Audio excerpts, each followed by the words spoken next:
नमस्कार सभी विद्यार्थियों को। हम सीरीज कर रहे हैं मॉडर्न इंडिया का, आधुनिक भारत के इतिहास की चर्चा हम कर रहे हैं। पिछले कुछ लेक्चर्स में हमने गवर्नर जनरल्स के बारे में बातें की हैं, उनकी चर्चा की है। आज एक बहुत इम्पोर्टेंट टॉपिक हम शुरू करने जा रहे हैं, जो कि लगभग सभी कॉम्पिटिटिव एग्जाम्स के लिए इम्पोर्टेंट हो जाता है और ग्रेजुएट और पोस्ट ग्रेजुएट क्लासेस के लिए भी उतना ही इम्पोर्टेंट है। The topic is revolt of 1857। क्या इसे हम रिवोल्ट ही माने, इस बारे में चर्चा अगले लेक्चर में करेंगे, क्योंकि इसके तीन नाम जो हैं वो इतिहासकारों ने दिए हैं। कुछ इतिहासकार इसे रिवोल्ट मानकर चलते हैं, कुछ इतिहासकार इसे सिर्फ म्यूटिनी मानकर चलते हैं। एक सिपाही म्यूटिनी बड़ा पॉपुलर सा वर्ड है, सिपाही म्यूटिनी, तो इतिहास की पुस्तकों में ये शब्द भी दर्ज है।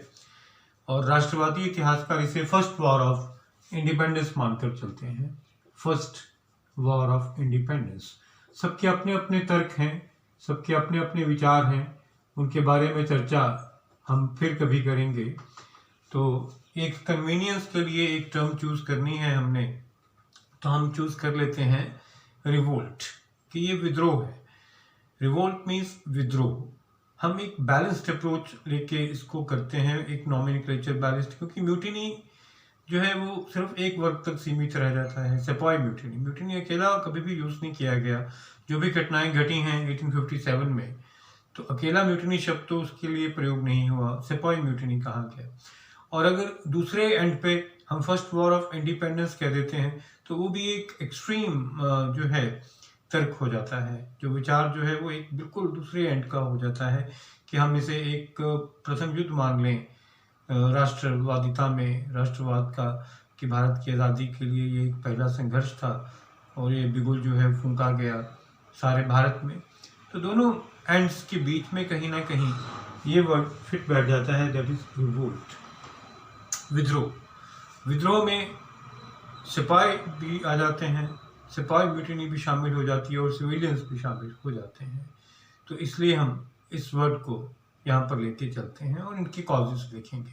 इसके नेचर की बात डिटेल में डिस्कस करेंगे कि एक्चुअल में था क्या ये, या क्या डिफरेंट जो व्यू पॉइंट्स हैं वो हिस्टोरियंस ने दिए हैं। तो कॉजेस भी कोई एक नहीं है। नॉर्मली जो भी कुछ घटा, मैं यही वर्ड यूज करूंगा बार बार, कि जो भी इवेंट्स घटे, जो भी घटनाएं घटी 1857 में, तो उन घटनाओं के पीछे अक्सर जो है विद्यार्थियों को और एक लेमैन को भी जितना इतिहास की जानकारी होती है, तो उसको मंगल पांडे के साथ ही जोड़ता है सिर्फ। ठीक है, एक मिलिटरी रीजन के साथ जोड़ता है, मंगल पांडे के साथ जोड़कर ही इस म्यूटिनी को देखा जाता है, इस रिवोल्ट को देखा जाता है, कि उसी के कारण जो है वो रिवोल्ट फैला। ठीक है, कुछ हद तक ये बात सही है, लेकिन संपूर्णता ये बात सही हो, ये तथ्य बिल्कुल सही हो, ऐसा तो नहीं है ना। This is not the absolute truth.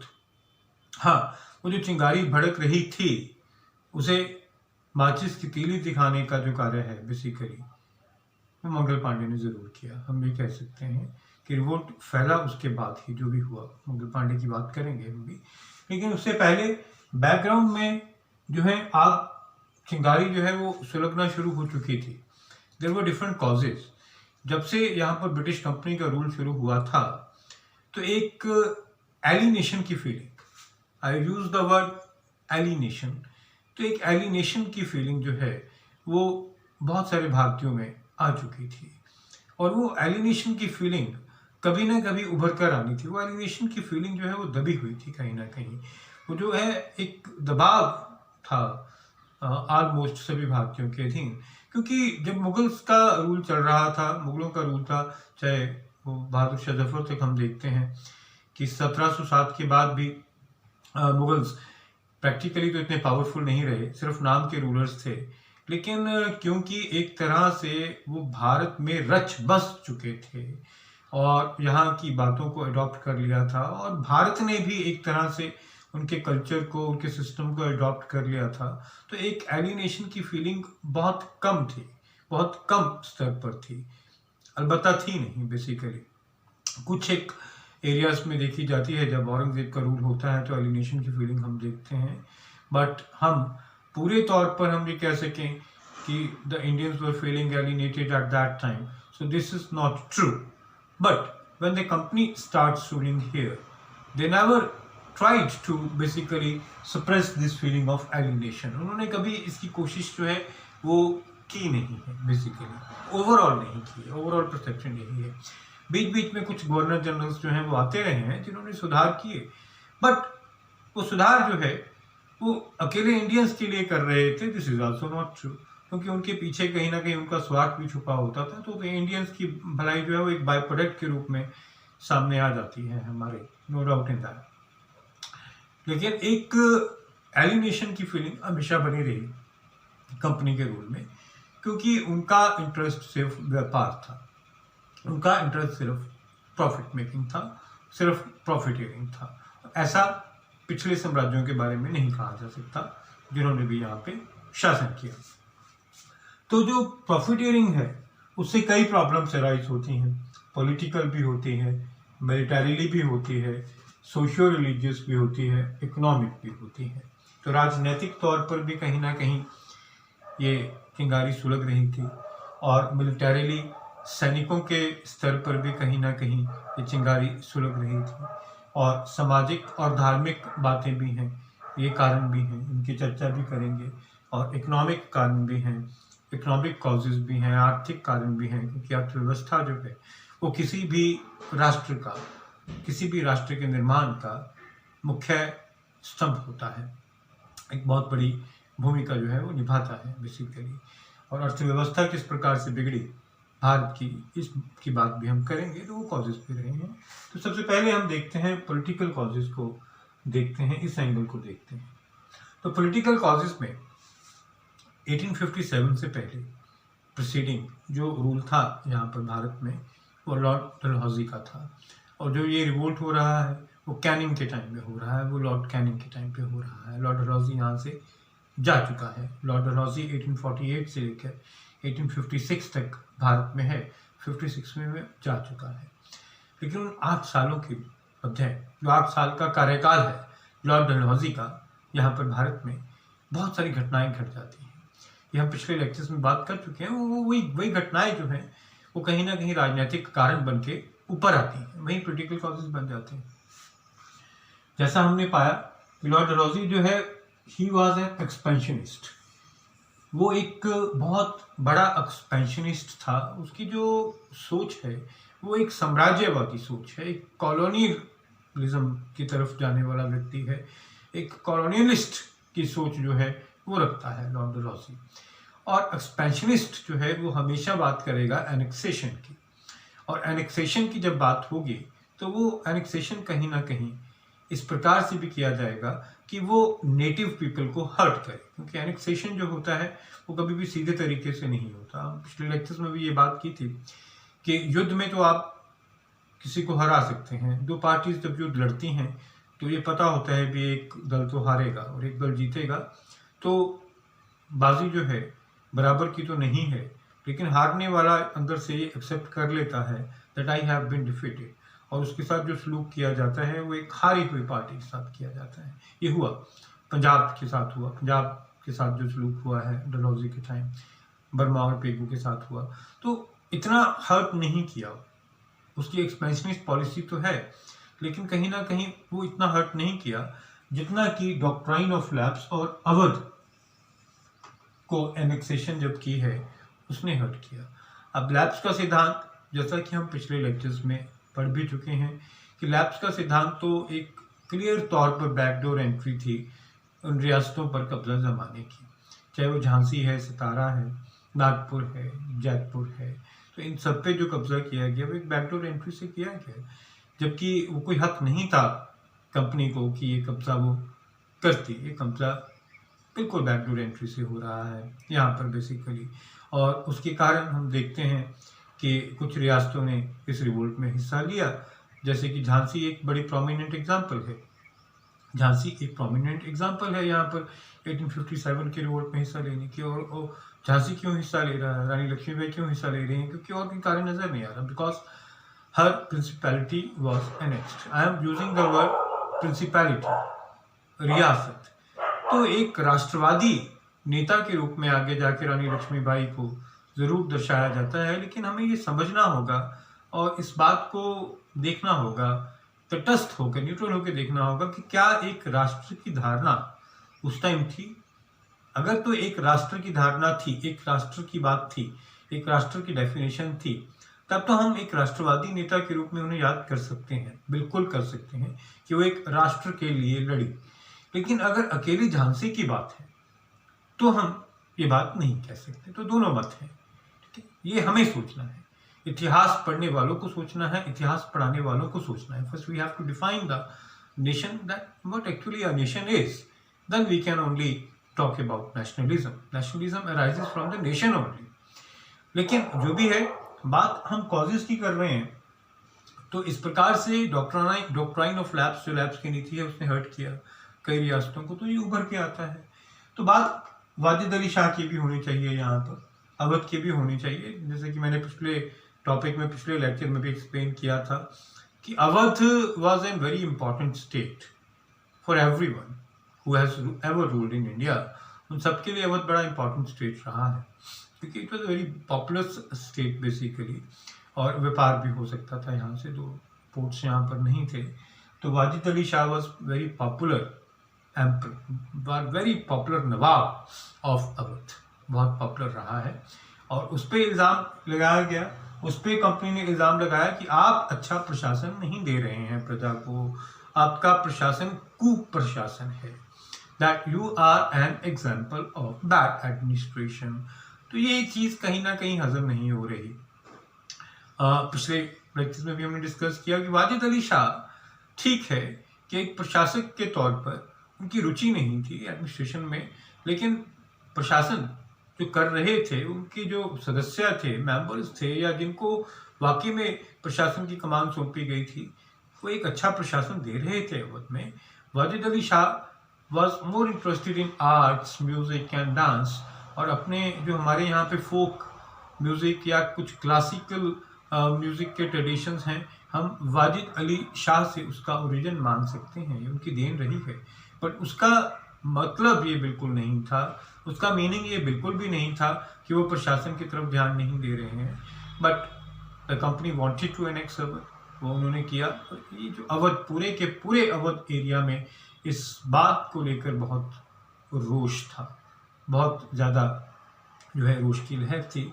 And Satyajit रे, the great master of Indian cinema, has also made a movie शतरंज के खिलाड़ी। तो शतरंज के खिलाड़ी जो मूवी बनी है, इसी एपिसोड पे बेसिकली लेके बनी है।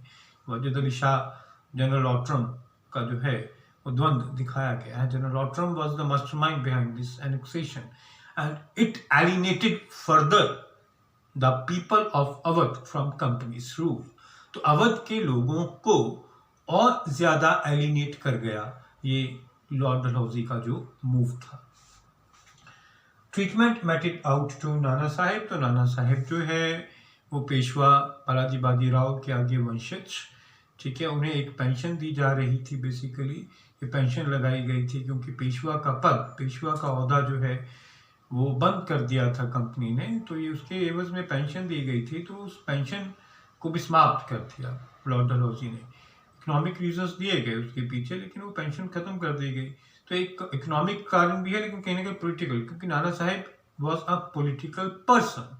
तो उस पॉलिटिकल पर्सन ने इसमें भाग लिया है, तो इसको हम पॉलिटिकल कॉज ही कहेंगे, पॉलिटिकल रीजन ही बोलेंगे basically, that he also was part of this revolt of 1857। Nana Saheb में एक भूमिका जो है उनकी एक एक्टिव भूमिका मानी जाती है, and this was the reason.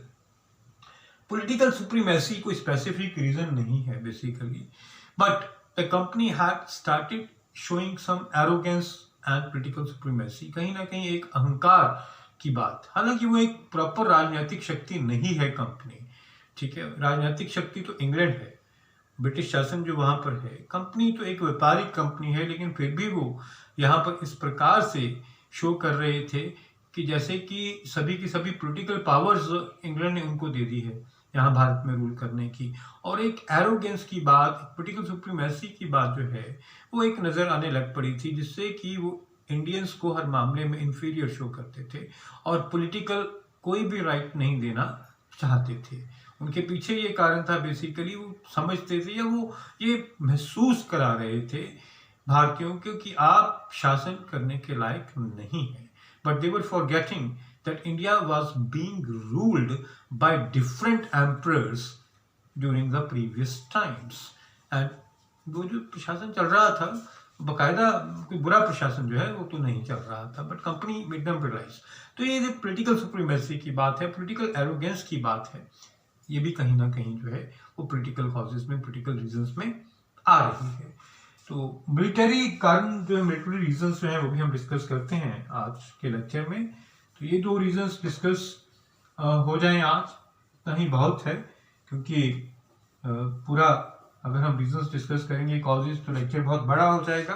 लेकिन सैनिक कारण जो है वो मैं डिस्कस जरूर करूंगा यहाँ पर। सैनिक कारण जो है, क्योंकि स्टार्टिंग तो सैनिकों से ही हुआ ना ये, तो जो सर्विस रूल्स थे, अभी मैं इसे डिटेल में बताऊंगा, वो जो है वो इंडियंस के हक में नहीं थे, not favouring Indians, not favouring Indians. और एक एनलिस्टमेंट एक्ट होता था, एनलिस्टमेंट एक्ट भी कहीं ना कहीं हार्म कर रहा था इंडियंस को। तो एक फिर बाद में जो इमीडिएट कॉज है वो भी मिलिट्री कॉज ही है बेसिकली, इसे मैं चलो यहीं पे डाल देता हूँ। बेसिकली जो एनफील्ड राइफल वाला केस है उसे हम डिस्कस करेंगे, तो वो भी यहीं पे आ जाएगा। अब बात करते हैं कि service rules were not favouring Indians. Yes, क्योंकि जो ऑफिसर्स थे, ऑफिसर रैंक जो था बेसिकली वो यूरोपियंस के लिए रिजर्व था, वहां पर इंडियंस नहीं जा सकते थे, वहां पर अलाउड ही नहीं थे इंडियंस को प्रमोशन इतनी हाई रैंक पर देनी। वो जो इंडियंस थे वो बेसिकली ज़्यादा से ज़्यादा जो है वो एक हवलदार की रैंक तक ही भर्ती हो सकते थे। तो जो रेशियो थी जवानों की और ऑफिसर्स की, वो रेशियो बहुत वेरिएबल थी, बहुत वेरिएशन थी उसमें, ठीक है।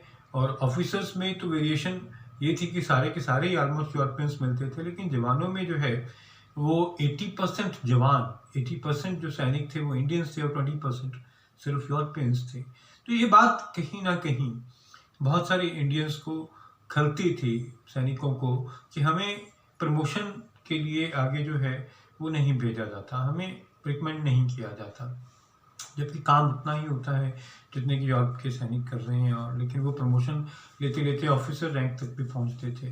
तो ये इनकी फेवर में थोड़ा नहीं था बेसिकली। और ये कोई 1 साल 2 साल की बात नहीं है, पिछले 25-30 वर्षों से ये बात जो है वो चली आ रही थी। फिर एक जनरल एनलिस्टमेंट एक्ट की बात करते हैं। General enlistment act means basically कि ये रूल बना दिया गया था भारतीयों के लिए कि आपको विदेशों में जाकर भी लड़ना पड़ेगा, तो समुद्र पार करना पड़ेगा। और जहाँ पर भी यूरोपियन पावर्स लड़ रही हैं और इंग्लैंड लड़ रहा है किसी दूसरी यूरोपीय शक्ति से, क्योंकि उस टाइम और उससे पहले जो है इंग्लैंड और फ्रांस जो है उनकी राइवलरी जो है वो हिस्ट्री में मानी हुई थी, इंग्लैंड और फ्रांस की। तो इंग्लैंड की तरफ से भारतीयों को ये कहा जाता था कि आप जाकर लड़िए, आप समुद्र पार करिए, वहाँ जाइए और हिस्सा लें आप युद्ध में। तो उस बात को बहुत सारे जो भारतीय सैनिक थे वो नहीं मानते थे, क्योंकि एक हम सोशियो रिलीजियस भी रीजन इसको कह सकते हैं, लेकिन क्योंकि सैनिकों से जुड़ा हुआ है इसलिए इसमें डाला है कि हम समुद्र पार नहीं करेंगे, समुद्र पार करने से हमारा जो धर्म है वो भ्रष्ट होता है। बेसिकली हम नहीं जाएंगे, हम नहीं जाना चाहते वहाँ पर, हम बाहर जाकर नहीं लड़ेंगे। तो कहीं ना कहीं वो कास्ट फैक्टर जो है या वो अंधविश्वास वाली बात है वो जो आ जाती है। लेकिन अंग्रेज ऑफिसर्स इस एक्ट को, इस कानून को पीछे हटाने के लिए तैयार नहीं थे, तो जनरल एनलिस्टमेंट एक्ट जो था वो भी एक जो है वो हावी हो रहा था। फिर सैनिकों की बात हम कर रहे हैं बेसिकली, तो इमीडिएट कॉज जो है वो एनफील्ड राइफल वाला किस्सा वो भी जुड़ा हुआ है, सैनिकों के कारण के साथ ही जुड़ा हुआ है कि एक एनफील्ड राइफल जो है उसे लेके आए यूरोपियन ऑफिसर्स, लेके आए कि इसे आपको यूज़ करना पड़ेगा आर्मी में। तो ये है, इतिहास में ये दर्ज है, ये कहा जाता है कि जब उसकी बुलेट्स जो थी उसके खोल में गाय और सूअर दोनों की चर्बी जो है वो मिक्स थी, तो मुस्लिम्स सोल्जर्स ने भी डिनाई किया, हिंदू सोल्जर्स ने भी डिनाई किया कि ये हम नहीं यूज़ करेंगे, क्योंकि उसके खोल को मुंह से खोलना पड़ता था, और जब हम मुंह से खोलेंगे उसको तो मुस्लिम्स कहते थे कि हमारे धर्म में भी ये आज्ञा नहीं है, और हिंदू सोल्जर्स भी इस बात के जो है वो खिलाफ थे। तो लेकिन जब उन्हें मजबूर किया गया कि नहीं, आपको ये राइफल्स यूज़ करनी पड़ेंगी, तो तब जाकर ये जो विद्रोह है वो शुरू होता है। कहीं जाकर बैरकपुर से 29 मार्च 1857 को जो विद्रोह शुरू हुआ, जब मंगल पांडे ने बैरकपुर में ये विद्रोह शुरू होता है, ठीक है, अपने ऑफिसर्स पे बंदूक तानी और उसे मारा, तो ये विद्रोह जो है वो शुरू होता है। तो जो आज का लेक्चर है उसमें हम देख पा रहे हैं कि किसी एक कारण को हम 1857 की जो विद्रोह या कोई भी इसे नाम दे दें, जो भी घटनाएं हैं उसे हम जिम्मेवार नहीं मान सकते। There were a multitude of reasons behind it, और ये चिंगारी बहुत वर्षों से सुलग रही थी, और ये जो घटनाएं हैं वो घटती हैं। तो आई होप कि ये लेक्चर आपको पसंद आया होगा, आप समझ पाए होंगे 1857 के थोड़े से कारणों को, बैकग्राउंड को। So subscribe the channel history by Rakesh Baba. Thank you very much.